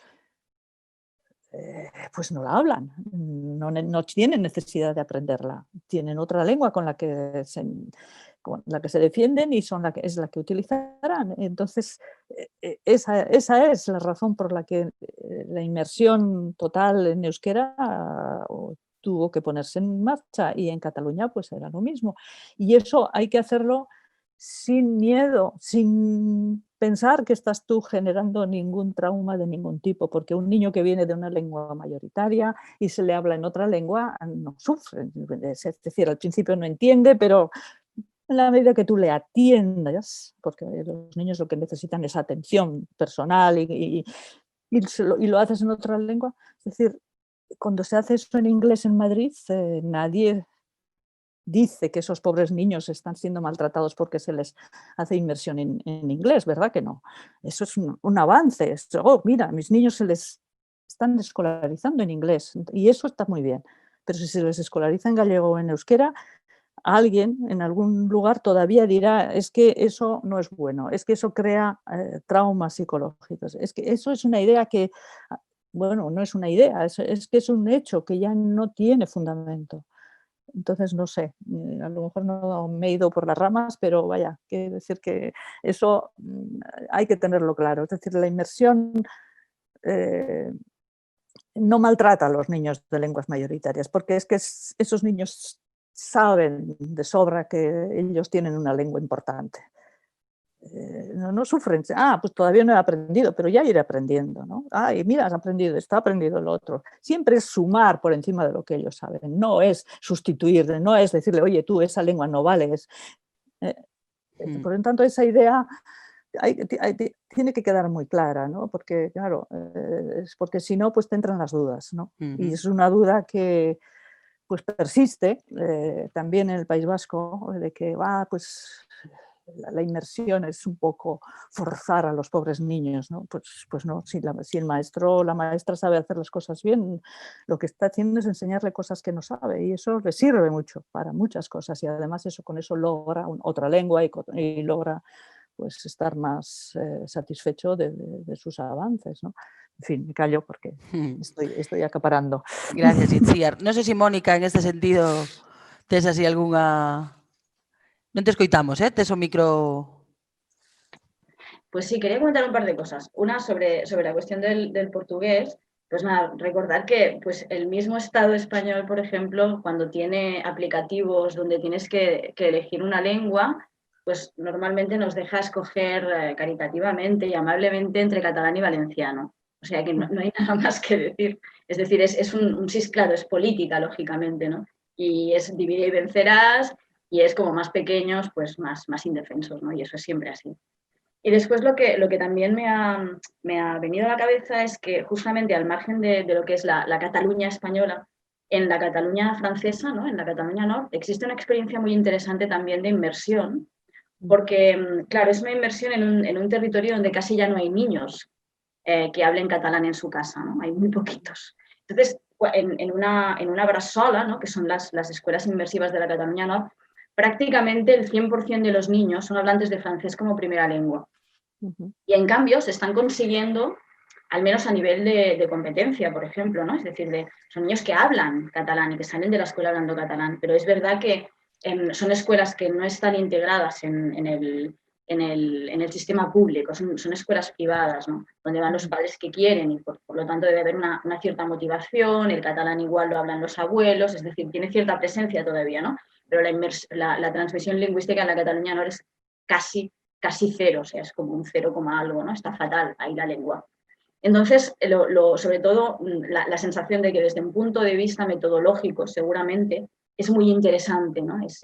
Ese modelo, porque justamente está tratando con niños que todos vienen, ¿no? Realmente, el francés es su lengua habitual y además conocemos, ¿no? La situación de Francia y un poco como las ideologías lingüísticas, ¿no? Que tenemos en el Estado francés. Nada, solamente eso, ¿no? Que seguramente la Brazsola sería muy interesante también como posible inspiración, ¿no? en metodologías y en este tipo de cosas. Y ya está. Vale, antes de abrir unha segunda rolda, a ver que preguntas xurden, recollo unha de Alicia Padín, que non se pode conectar con cámara, pero que nos está escoitando e nos pregunta polo chat. Ao vivir en espazos de uso global do galego, a preocupación... non, perdoade, que estaba un poquinho máis arriba. Bueno, primeiro como que valoraba como moi interesante a experiencia compartida por Icíar e decía que o problema do galego era que o seu uso decaía, a pesar da intercomprensión. E preguntábanos que como podemos xerar consciencia lingüística neste tempo. Bueno, claro, de algún modo, sí, ¿no? Son las preguntas del millón, ¿no? Es decir, uso y transmisión, ya. Lo que pasa es que, claro, yo cuando he hablado de la intercomprensión, ¿no? Es por decir, ¿no? Que es un contexto parecido, por ejemplo, al que tenemos en Cataluña, ¿no? Y últimamente una cosa que se está diciendo mucho al margen de esta propuesta, ¿no? De este libro de Carme Junyent, es que justamente uno de los problemas mayores que tenemos nosotros es el cambio de lengua, ¿no? Es esta norma de convergencia o de subordinación que además es propia de todas las lenguas minorizadas y subordinadas en el mundo, ¿no? Que actúan de esta manera porque somos los propios hablantes que tenemos la concepción de subordinación y actuamos de este modo, ¿no? Es decir, que al final también esta propuesta es un poco superar este problema, ¿no? Esta actitud personal, ¿no? Que en realidad es como un automatismo recibido, y también recibido de qué modo, ¿no? Es decir, durante muchos años, durante este siglo, pues no había cierto miedo, ¿no? A utilizar las lenguas que no eran el español en la calle, en ciertos espacios públicos, ¿no? Entonces, esto es algo que nos marca y que marca a nuestros padres, que copiamos modelos y que después reproducimos de este modo, ¿no? Entonces, por eso esta propuesta de intentar, digamos, superar la norma de convergencia para hablar en galego siempre, o en catalán, o en la lengua que sea, y que justamente en un entorno, ¿no? Como este, pues como en catalán, encuentras que es posible la comunicación. Entonces, no tienes por qué cambiar de lengua porque quien tienes delante te va a entender, ¿no? Tienes muchas posibilidades de que te entienda. Entonces, es un cambio de lengua que no tiene sentido, ¿no? Y es aprovechar esa similitud que existe entre la sociedad gallega y la sociedad catalana para, digamos, proponer también algo que se está trabajando en Cataluña, ¿no? Porque hemos determinado, de alguna manera, nos damos cuenta de que la norma de convergencia es uno de los grandes problemas que tenemos, ¿no? Y lo hemos identificado así, y es por eso que también lo explico, ¿no? Yo creo que eso se podría también intentar en Galicia. Hombre, nosotros en el País Vasco consideramos muchas veces que el uso o el poco uso que hacen los escolares y los jóvenes del euskera, a pesar de haber sido escolarizados en euskera, es que muchos de ellos no han logrado una competencia suficiente que les haga utilizar la lengua con gusto y sin prejuicios, ¿no? Sin sentirse demasiado encorsetados, sin asociar esa lengua con la escuela, etcétera, porque claro, es muy diferente la situación nuestra y la vuestra. Y por eso creemos que la escuela tiene que hacer un poco más para asegurar una enseñanza de la lengua muy práctica, muy útil para todos los usos, ¿no? Pero naturalmente luego hacen falta situaciones de uso, es decir, y ahí son las políticas lingüísticas de normalización las que tienen bastante influencia. Y luego las ideas de, pues eso, lo que acaba de decir, lo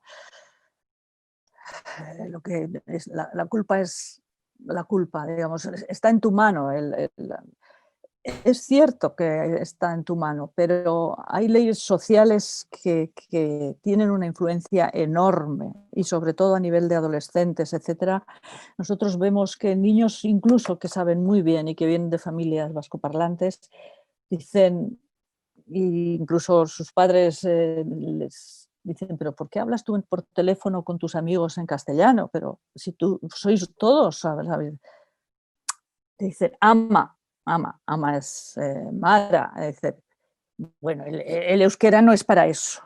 Es decir, hay unas leyes sociales que tienen establecidos pues los grupos y sobre todo los jóvenes que son muy difíciles de combatir. Es decir, no, la cosa, la decisión individual es muy importante. No sé, eso estoy absolutamente de acuerdo con Mónica. En el País Vasco, de hecho, ahora hemos entrado en una campaña de Euskaraldia en donde cada uno pues llevamos una chapa y tenemos que hablar pues todo lo que podamos. Cada uno dice, yo entiendo, yo hablo, vamos a pues, coger el mes de noviembre para ver si se convierte en hábito, que tú te decías, ¿no? Si en 3 meses o en 2 meses, nosotros hemos establecido un plazo más corto, dices, vamos a hablar sea como sea, pero siempre en euskera, a ver si eso se convierte en hábito.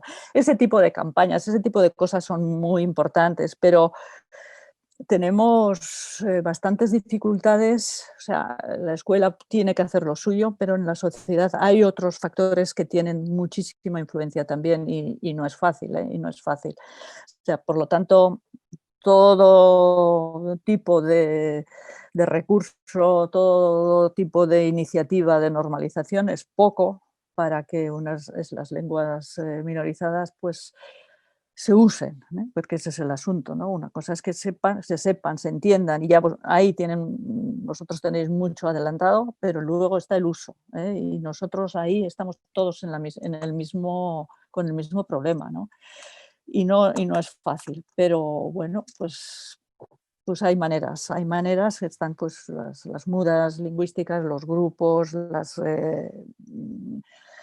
los entornos, nosotros llamamos pues entornos de uso exclusivo de la lengua, porque como si no, pues siempre está el castellano enfrente, pues aquí dices, hay bares, hay zonas, hay no sé qué, en donde necesariamente hay que hablar euskera y ahí se hacen cosas interesantes, ¿no? Pues ese tipo de cosas, todas esas cosas son absolutamente, todo el ocio, todo el deporte, todo lo... bueno, ahí los que son expertos en normalización lingüística tienen un montón de lugares y de cuestiones que hay que asegurar. Yo he hablado de la escuela porque la escuela tiene que hacer lo suyo y no es poco, porque quiero decir que sobre todo en nuestro caso, como no la aprendas bien, es difícil a una persona que está titubeando que todo el rato hable en esa lengua, es difícil. Entonces la escuela puede hacer mucho más de lo que hace, ¿no? Pero lo otro, pues hay que investigar mucho, es un tema de investigación. Sí, sí. Yo lo que quería comentar es que justamente a nosotros también nos pasa que hay estudiantes que pues no llegan a una competencia real, no se sienten realmente competentes, pero además incluso no hay una sensación de lengua propia, ¿no? Es decir, de algún modo hay alumnos que, por ejemplo, en su entorno social el catalán no tiene ninguna presencia, entonces para ellos el catalán es una lengua académica e institucional. Entonces, eso también pasa un poco también en la línea de lo que decía Itziar, ¿no? Porque no se ha trabajado lo suficiente, por ejemplo, en el ocio ni en los extraescolares y ahora sobre todo en lo que sería el mundo digital, ¿no? En que los jóvenes están ahí colgados. Entonces, claro, justamente ahora mismo es que incluso hay palabras, ¿no? Que las toman del castellano y del inglés, pero es que casi que no en catalán, es que no tienen ni sentido, porque todo lo que están viendo, todo lo que están mirando, todo lo que están, es que está en castellano o en inglés. Entonces es muy complicado y es justamente lo que decía, ¿no? Con aquello que comentaba de Rising Voices, ¿no? Ahora, por ejemplo, en Cataluña se están intentando, por ejemplo, se han agrupado un colectivo, ¿no? De jóvenes que son youtubers y han creado un canal con todos ellos, ¿no? Para intentar potenciar Es decir, luchar un poco contra esta idea tanto del mercado como del algoritmo, porque si iban por separado, pues no tenían suficiente, no entraban, no los veía nadie. Y han hecho como una campaña, se han unido todos. Es algo que han hecho ellos, ¿no? Sin ayuda institucional, pero que se está pidiendo también institucionalmente que tanto, por ejemplo, los medios de comunicación que se pongan las pilas y que ofrezcan una programación que ya no sea la tradicional por la tele, sino un poco adaptada a los tiempos actuales para ese target de edad, ¿no? Porque, por ejemplo, TV3 últimamente ofrece muy poco también. Entonces, claro, es que no hay modelos. Todo lo que interesa a los jóvenes actualmente no va en catalán, ¿no? En nuestro caso. Pero, en cambio, quería dar también un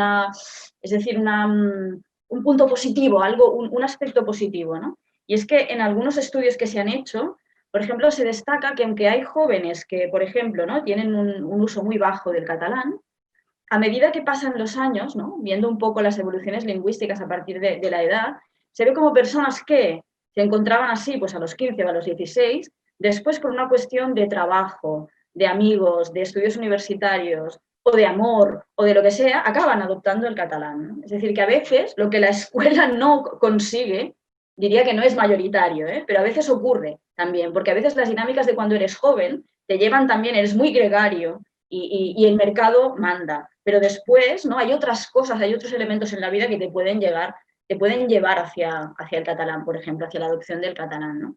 Es decir que, bueno, aquí también hay muchas cosas realmente, ¿no? que trabajar, muchísimas, tanto de la escuela como de muchos otros elementos, ¿no? Porque es que al final a la escuela se le pide mucho y no lo puede hacer todo sola. Hay que acompañar también con otras cosas, ¿no? Porque la escuela sola tampoco no es capaz, ¿no? de salvar una lengua. Gracias. Temos un par de preguntas. Xan e Caterina querían intervir. Eu non sei se o fagades as dúas unha tras doutra e seguimos falando. Bueno, imos vendo. Xan, en primeiro lugar. Vale. Hola. A ver, claro, é difícil falar destes temas porque o certo é que aquí en Galiza non temos estudos, ou case non hai estudos que avalen ningún tipo de teoría sobre o tema, no sentido de que hai estudos macro sociolingüísticos que o que nos dan son unhas variables de números de falantes, de coñecementos, de capacidades lingüísticas en xeral, pero que tampouco non nos explican demasiado ben cales son as prácticas de fala nas pequenas comunidades, non? En todo caso, e esta creo debería ser a liña e tamén das traballadoras de normalización como pois nos seus coles, nos concellos, nas súas comarcas, etc. Non? Xa que a sociolingüística non o fai, até agora non o fixo macizamente. E dúas cousas só así puntuais, ou seja, a intercomprensión, o certo é que en Galiza ten funcionado ao contrario, non? Quero dicir, a cuestión da intercomprensión, que penso que tamén no País Vasco se ten estudado bastante, aquí ten funcionado como ao contrario, no sentido de se eu podo ser entendido falando galego por esa persoa que fala en castellano, esta persoa non vai mudar e, por tanto, eu que son un falante, digamos, un falante activo e convencido, tampouco vou mudar, non? Mas, digamos que ese cambio da interconversión nunca se produce do castellano ao galego, non? E, claro, eu creo que unha das cuestións é non porque non exista coñecemento, non porque non exista capacidade de uso, digamos, un uso potencial, sino porque non existe tamén, tirando un pouco da sociolingüística vasca, non existe esa motivación, non? E claro, aquí é onde está a gran dificultade, non? As motivacións e os prestixios da lingua e o funcionamento social só se pode estudar cando estudas o funcionamento da comunidade, non da lingua en sí, sino da lingua en funcionamento nesa pequena comunidade.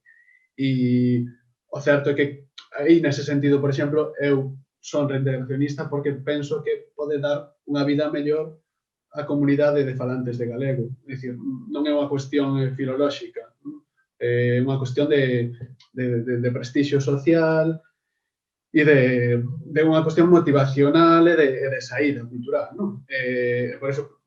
Por eso pode funcionar e penso é a única solución nesse sentido, porque ademais senón a mí tamén me gustaría pensar que o mercado non sempre gaña, pero o certo é que se non sempre, pois case sempre. Por tanto, como vivides nunha sociedade de clases, non, e capitalista, pois non o facemos nós neste caso os falantes de galego do capitalismo, non? Crean outros, e aí é onde se van. Pues nada. No, tampouco, se non hai nada que responder, simplemente quería colocar estas ideas, tampouco. Obrigado. Gracias, Xan. Sí, igual Mónica e Chiar lle suxeriu algo, algunhas tamén. Vou vos dar a palabra agora, pero creo que ya vou a pasar a outra persoa que a tiña pedida, porque son as 7:15 e entón así como imos acotando e xa un pouco Caterina. con idea de pechar, pero non sei onde está Caterina. Hola, Está, sí. que Hola. tal? Bueno, primeiro, moitas grazas, agradezo moito. Eu tiña unha pregunta en relación a como falou a Char, creo que se chama, que falou do reintegracionismo, non?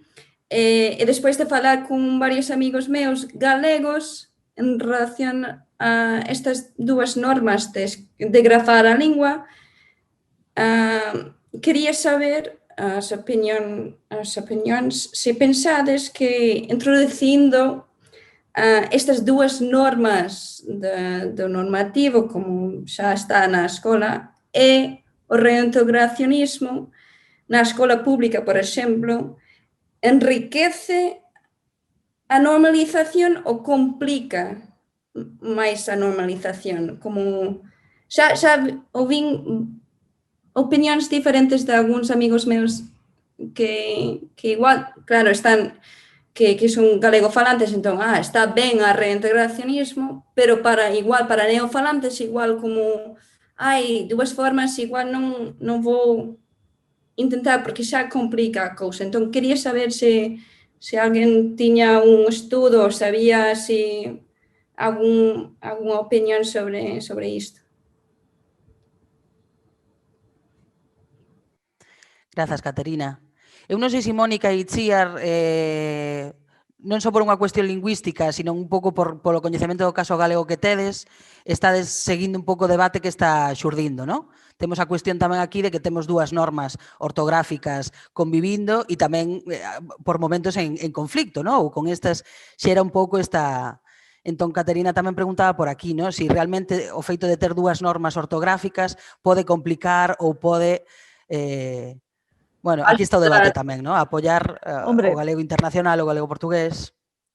En el País Vasco hay tenemos bastante tradición de escuelas que han seguido dos normas ortográficas. Por ejemplo, en Vizcaya hay muchas escuelas que han enseñado en vizcaíno y en batúa, que es el estándar, ¿no? Y entonces, pues ahí iban manteniendo las dos formas hasta determinado momento en donde ya, pues, bueno, utilizaban fundamentalmente una, que era la estándar, pero para nivel oral, por ejemplo, utilizaban el vizcaíno, que tiene bastantes diferencias con respecto al estándar. Incluso en País Vasco Norte, es decir, ahí también utilizan dos normas con relación al euskera. Por una parte utilizan el dialecto labortano, es decir, del País Vasco Norte, con su propia escritura, pero al mismo tiempo utilizan también la escritura estándar que se utiliza fundamentalmente en el sur, es decir, en el Estado español. O sea, el convivir con dos ortografías no es una cosa tan rara. Quiero decir, ¿que genera complicación? Pues no voy a decir que no, pero la vida es complicada. Es decir, que y la escuela también lo es. Es decir, que yo no sé, en el caso del gallego, cómo lo hacen, ni puedo dar pautas, porque yo solamente quiero decir que eso se ha hecho en nuestro caso y yo sé que en otras comunidades lingüísticas también pasa. Es decir, pues se aprenden dos normas, incluso dos ortografías, incluso dos dialectos, tanto oral como por escrito. Pero vaya, diferenciando quizá contextos, actividades. Para materias más escolares se utiliza un estándar, para materias más literarias se puede utilizar la otra, qué sé yo. Hoy en día la informática también da muchas posibilidades, ¿no? De que puedas recibir información incluso de una lengua a otra. O sea, el hecho de estar enseñando en varias lenguas de manera integrada te hace estar continuamente traduciendo. O sea, la traducción era una cosa que antes se eliminaba de la escuela porque eso llevaba a interferencia y sin embargo pues es la realidad. Es decir, que hoy en día el trabajo con las lenguas es un trabajo absolutamente habitual, normal, en el que los niños también aprenden. Es decir, que desde pequeñitos aprenden a diferenciar dialectos. Por ejemplo, la madre habla un dialecto, el padre habla otro dialecto en euskera y se utilizan los dos y no pasa nada.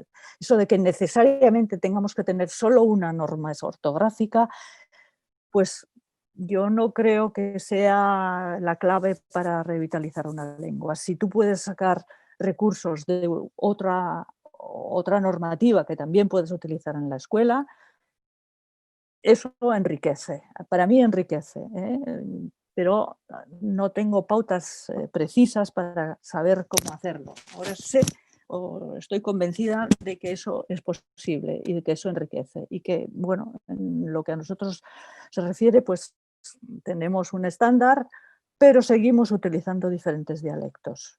O sea que eso, y ahí creo que no hay que tener prejuicios al respecto. Y que pensar que el español es una lengua monolítica y que todos hablan de la misma manera no es cierto, porque claro, cuando oímos a un cacereño o a un andaluz con buen uso de su oral, pues tampoco le entendemos. Es decir, la diversidad lingüística es un hecho absolutamente normal. Y entonces el que lo portugués y lo gallego pues tengan pautas de escritura diferente, eso no tiene que impedirnos para poder aprovechar ambos recursos, ambos medios. Yo, vamos, mi modesta y poco especializada opinión. En todo caso, grazas Itziar por traer esta experiencia, ¿no? Tamén o que acontece no País Vasco con respecto a este tema, que vos convido a ler tamén no chat, é un dos temas que está vivo no chat, ¿no? Un pouco a reflexión sobre pois a convivencia de normas, como utilizalo como oportunidade, as complexidades ou as dificultades que pode traer. E non sei se Mónica desde aquí ou xa convidándovos a todas a como ir completando nestes 10 minutiños, 15 que nos quedan. Sobre este tema no tengo nada que aportar, porque además en Cataluña tenemos un estándar que casi se lo está comiendo todo. Es decir, casi que tenemos el problema de que desaparece un poco la variedad interna, ¿no? La diversidad interna de la lengua, que ese sería otro debate ya. O sea que no puedo aportar nada ahí. Pois moi ben, gracias.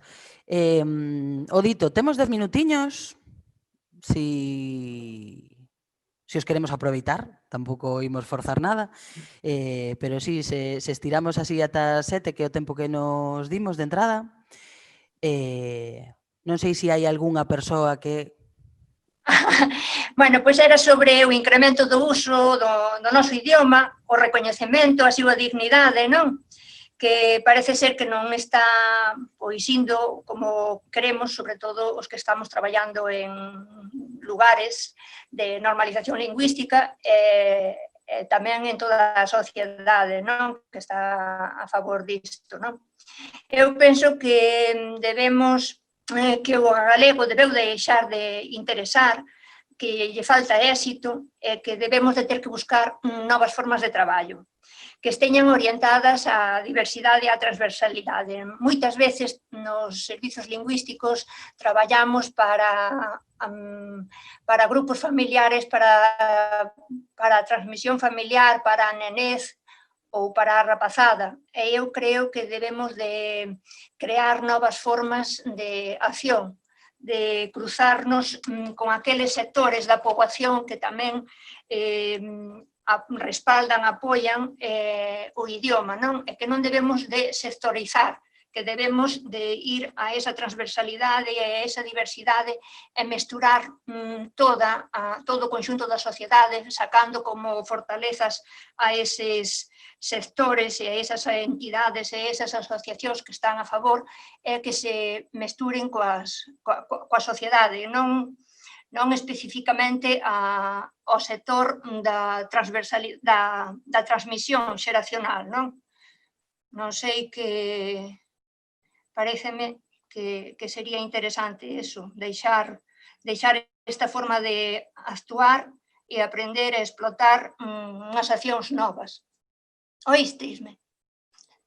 Sí, Inés, alto e claro, moitas grazas por intervir. Sí, dende aquí parece, non saía xa, é certo, na anterior sesión esta idea de non só de arriba a baixo esta transmisión familiar, sino en todo o que ten que ver con horizontalmente como podemos traballar aí. Recollo, Inés, se me permites, e se me permitides todas, tamén certa ansia, ¿no? de explorar e de innovar tamén nunha persoa que leva moito tempo e moitos anos traballando no ámbito. Entón, que ben, non? Como conectarnos con isto.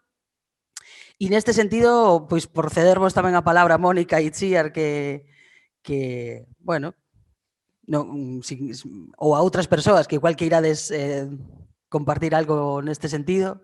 Eu confeso vos que a miña intervención tiña un pouco que ver con isto, Inés, e estaba preguntándome se facela ou non, e sí que tiña que ver con isto, con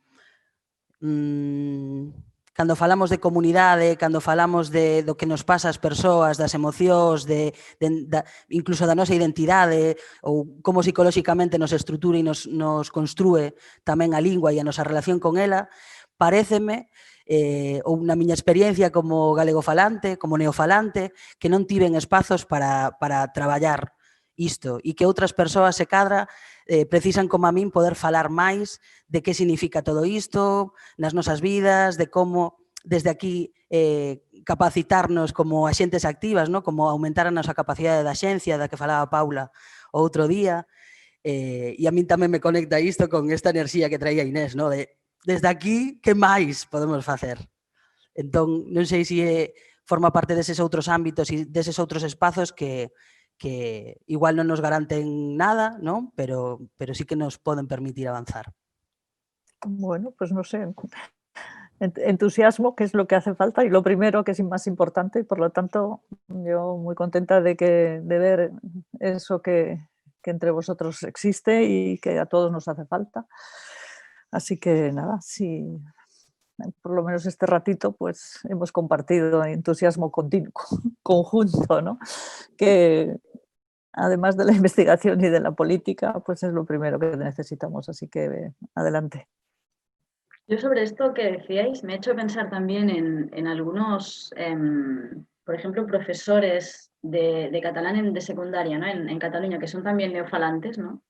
Y algunos, por ejemplo, han tenido también cierta necesidad de repensar o de pensar, ¿no? Sobre todo esto. Y hay una persona de referencia que se llama Puri Pinto, que tiene un libro que se llama Amb Q de formatge. No sé si se entiende el juego de palabras, ¿no? Es decir, con Q de queso, pero en catalán es formatge, ¿no? Es decir, Amb Q de formatge.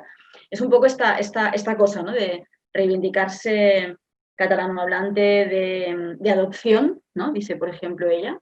Y de alguna manera también transmitir la lengua y defender la lengua, ¿no? desde esta situación de adopción. Y es un poco, bueno, ha habido diferentes personas y hay como también alguna organización, ¿no? También de hablantes, ¿no? de neofalantes en Cataluña, que también tengo la sensación que, bueno, que necesitan pensar también sobre qué pueden hacer, ¿no? O igualmente también, ¿no? Estos de no cambiéis la lengua, que esta iniciativa también es de una persona que es peruana Entonces es como que hay movimiento también entre los neofalantes en Cataluña, ¿no? Y que hay como cosas que se mueven y también cosas que al final acaban siendo, yo creo, interesantes para todos, ¿no? Nada más eso, también, para sumar un pouco de entusiasmo también. Moi ben, pois de novo, Mónica e Itziar, moitísimas grazas por pasar este rato con nós, por traer todas estas reflexións e tamén a paixón e o entusiasmo e a enerxía que fai falta para este traballo e para estar aquí presentes. Ímolo deixar aquí, puntualmente, a 7 da tarde, para que podamos tamén desfrutar e facer outras cousas no día. E o resto das persoas que estades aquí, pois tamén, grazas por asistir a estas xornadas. Só un lembrete, imos enviar unha avaliación que vos pregamos que cubrades, porque nos axuda a coñecer mellor bueno, pois a vosa opinión, a mellorar, a ver que temas tamén están vivos e como poder seguir a promover espazos deste tipo. Penso que máis nada, voume despedir en nome da Deputación da Coruña, desexándovos boa tarde, moito ánimo e moita creatividade para os retos xerais e globais que temos por diante. Muy bien. Bueno, pues encantada también de haber podido participar aquí en esta jornada. Moitas Y nada, gracias. mucho ánimo. Grazas. Muchas gracias y hasta la próxima. Ata a próxima, un placer, Itziar, Mónica. E o resto tamén, convidarvos a ir saindo, a poder abrir os micros, a despedirnos, así con un pouco de barullo, como sintamos.